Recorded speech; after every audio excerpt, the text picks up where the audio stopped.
ইমোজির উপর যখন আপনি লং প্রেস করবেন এইভাবে সেন্ড হবে, দেখতে ভেরি অ্যামেজিং। সো এখানে আমি আপনাদেরকে ফ্রন্ট দেখাচ্ছি, এখানে লিখলাম কেমন আছো। সো এই ফ্রন্টে যদি আপনি সেন্ড করেন আপনার ফ্রেন্ড কিন্তু অবশ্যই অবাক হয়ে যাবে। সো শুধু এগুলোই নয়, আরও এখানে অন্যান্য আরও ফ্রন্ট রয়েছে, দেখতে পাচ্ছেন বিভিন্ন রকমের ফ্রন্ট রয়েছে। সো আমি এই ফ্রন্টে আবার দেখাচ্ছি, এখানে দেখুন এখানে লিখছি আমি কেমন আছো। সো এইটা বলে আমি লিখে লিখে সেন্ড করলাম, দেখতে পাচ্ছেন আপনার ফ্রেন্ড দেখলে জাস্ট অবাক হয়ে যাবে। তো এটা আপনি কোথা থেকে ডাউনলোড করবেন সেটা এই ভিডিওতে আমি আলোচনা করব। তো এটা কিন্তু আপনারা প্লে স্টোর থেকে ডাউনলোড করতে পারবেন। তো চলুন আমরা প্লে স্টোরে গিয়ে সরাসরি আপনাদেরকে অ্যাপ্লিকেশন দেখাই দিই। সো প্লে স্টোরে আমরা যাওয়ার পরে এখানে দেখতে পাচ্ছেন আপনাদেরকে দেখাচ্ছি, এই অ্যাপ্লিকেশনের নাম হচ্ছে বাবল কিবোর্ড। সো এখানে আমরা বাবল কিবোর্ড লিখে সার্চ করব। তো দেখতে পাচ্ছেন এই অ্যাপ্লিকেশনটি, এইটা আমার আগে থেকে ইনস্টল করা রয়েছে, আপনারা এখান থেকে ইনস্টল করে নেবেন। তো এরপর দেখি এই অ্যাপ্লিকেশনটির ব্যবহার।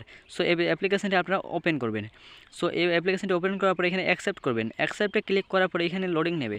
সো এইখানে লোডিং যত নেবে আপনার ওয়েট করবেন। এরপরে আমি এখানে ইংলিশ ইন্ডিয়া সিলেক্ট করে নিলাম, এখানে আপনাদেরকে ল্যাঙ্গুয়েজ সিলেক্ট করে নেবে, আপনার যে ল্যাঙ্গুয়েজ আপনি ভালো করে জানেন।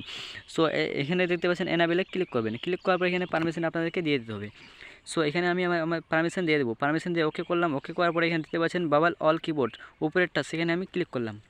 সেখানে ক্লিক করার পরে এখানে দেখতে পাবেন নেক্সট করলাম ডাইরেক্ট, এখান থেকে নেক্সটে ক্লিক করার পরে এখানে দেখতে পাচ্ছেন আপনারা এখানে ডানে ক্লিক করতে পারেন। তারপর উপরে দেখতে পাচ্ছেন এখানে কিছু কিবোর্ড রয়েছে, সো এইগুলো আপনারা সিলেক্ট করে নিতে পারেন। আমি একটা সিলেক্ট করলাম, এরপর নিচে ডানে ক্লিক করব।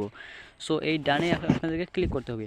সো এখানে আমি ক্লিক করলাম, ক্লিক করার পরে দেখতে পাচ্ছেন অ্যাপ্লিকেশনটি এখানে অ্যালাউ করে দিলাম।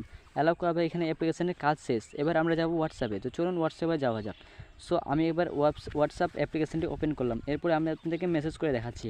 সো এখানে দেখতে পাচ্ছেন এখানে কিন্তু আমি এইভাবে কিন্তু লং প্রেস করলে ইমোজিটা কিন্তু সেন্ড হয়ে যাবে, দেখতে পাচ্ছেন আমি লং প্রেস করে সেন্ড করলাম। সো এটা কিন্তু বড় হয়ে গেল।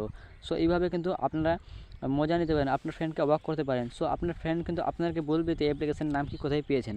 সো অবশ্যই কিন্তু আপনার ফ্রেন্ড অবাক হয়ে যাবে এবং আপনাকে জিজ্ঞাসা করতে লাগবে। সো এখানে কিন্তু অনেক ফ্রন্ট রয়েছে, তো আপনারা এখানে কিছু লিখতে পারেন। সো যেমন আমি এখানে লিখে দেখাচ্ছি কেমন আছো। সো এখানে দেখতে পাচ্ছেন, সো এখানে দেখতে পাচ্ছেন আপনাদেরকে এখানে ক্লিক করতে হবে। ওখানে দেখতে পাচ্ছেন উপরে ফ্রন্টগুলো শো করছে, সো সেই ফ্রন্টে ক্লিক করে আপনারা সেন্ড করতে পারেন। সো এখানে কিন্তু অনেক ফ্রন্ট আছে। সো এখানে এ আকারে যেটা রয়েছে সেখানে এখানে আপনারা ক্লিক করে কিন্তু আপনার ফ্রন্টগুলো চেঞ্জও করতে পারেন। সো এখানে দেখতে পাচ্ছেন এটাতে ক্লিক করে এইভাবে সেন্ড করলে কিন্তু আপনার ফ্রেন্ড কিন্তু অবশ্যই কিন্তু অবাক হয়ে যাবে। সো এটা কিন্তু খুবই একটা অ্যামেজিং অ্যাপ্লিকেশান, আমি এটা অ্যাপ্লিকেশানটা ব্যবহার করি। সো আপনারা অবশ্যই ব্যবহার করবেন এবং আপনার ফ্রেন্ডদেরকে এইভাবে সেন্ড করবেন, দেখবেন আপনার ফ্রেন্ডের রিয়াকশান কেমন হয়। সো দেখতে পাচ্ছেন আমি যেমন এখানে লিখে সেন্ড করলাম তোমার নাম কি, দেখতে পাচ্ছেন কত অ্যামেজিং এখানে কিন্তু সেন্ড হচ্ছে। সো এইভাবে কিন্তু আপনি আপনার ফ্রেন্ডকে অবাক করে দিতে পারবেন।